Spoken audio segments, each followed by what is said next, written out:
Hello everyone, and welcome back to another video of CrazyBoy Gamingz. And a few days ago, I watched Over the Hedge in a VC. First of all, I just want to say that was the best and worst VC experience I ever had. At first, we just wanted to watch Over the Hedge, but there were some problems, and eventually we just watched it by ourselves, but we were still in the voice chat, and it was so funny. The boys kept making me laugh, and kept yelling and screaming, and kept talking so I couldn't hear the movie. It was hilarious. I really wish I screen recorded it. Anyways, like I said, we watched Over the Hedge, and then I said I was going to review the movie. I kind of meant it as a joke, but here we are. So I watched Over the Hedge again, and now I'm a reviewer, so let's go. So the movie starts off with this guy trying to get a bag of chips. Don't ask me why he wants chips. Anyways, he hits the vending machine and all the electricity goes out. And then he leaves the vending machine and goes off to climb this mountain. When he's there, he notices some food and takes it. Wait, isn't he a squirrel? So, shouldn't he be eating squirrel food? And who cares? Anyways, while he's being selfish, he sees. And being the selfish guy he is, he tries to take the food, but then a giant bear comes out and... oh, he was just yawning. Anyways, the guy takes all the food, but then wakes the bear up.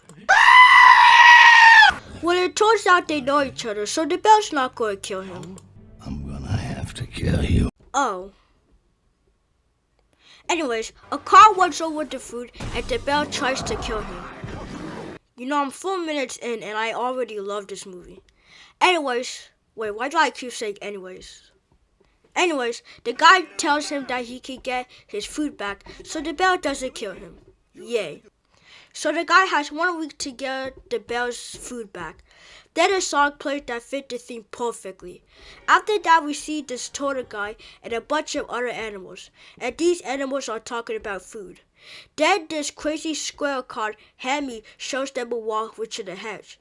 The turtle goes into the hedge. See what I did there? Anyways, the turtle goes into the hedge and comes out and sees the amazing world.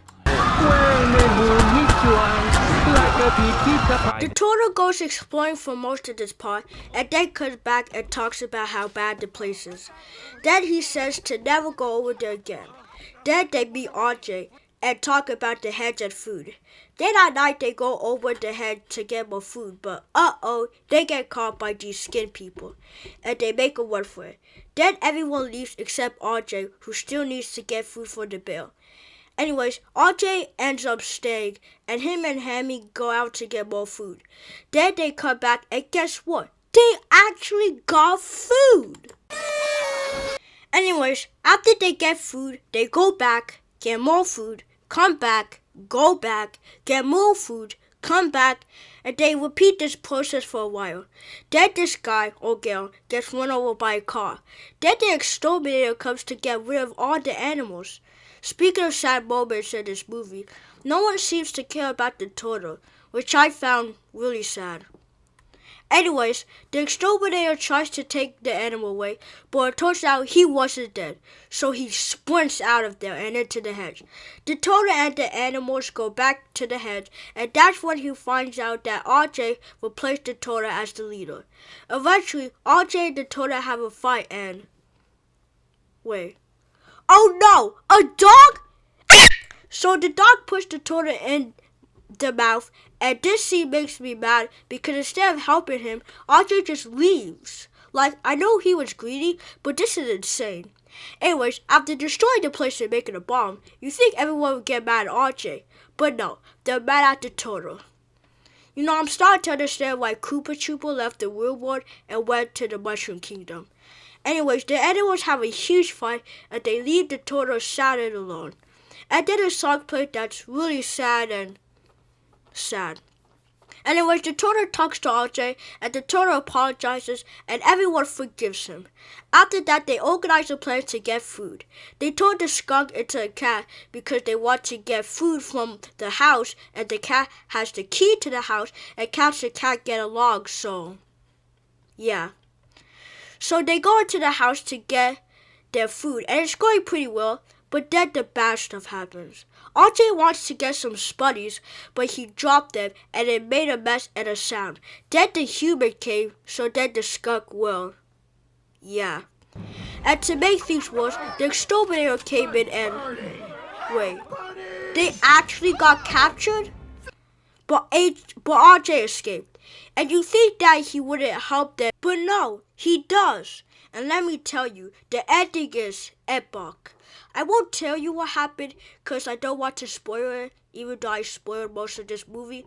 But since the ending is the best part, you'll just have to experience yourself. Sorry.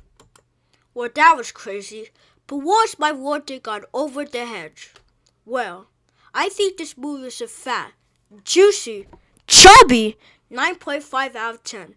This movie is just amazing. It looks good, the story is great, and the ending is just wonderful. If you haven't watched this movie, well, you got spoiled, so there's no point of watching it. But still, if you got spoiled, you should still watch it. And before I end this movie, huge, and I'm talking thick, shout out to Eli Guy for telling me about this movie. Because without him, I never would have seen it. Anyway, that's it for this review, and I'll see you next time. Bye-bye.